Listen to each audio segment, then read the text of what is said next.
মঞ্চায়িত হলো থিয়েটার চারণিকের পঞ্চম প্রযোজনা নাটক ঈশ্বর তুমি কোথায়। শুক্রবার বিকেল ৫টায় ও সন্ধ্যা ৭টায় নাটকটি মঞ্চায়িত হয়েছে বাংলাদেশ শিল্পকলা একাডেমির এক্সপেরিমেন্টাল থিয়েটার হলে।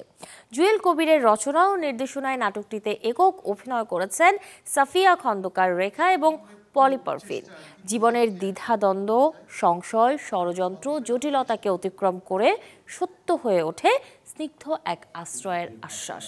জীবনের বহুমাত্রিকতাকে উপলব্ধি থেকেই নির্দেশক নির্দেশনা দিয়েছেন ঈশ্বর তুমি কোথায়।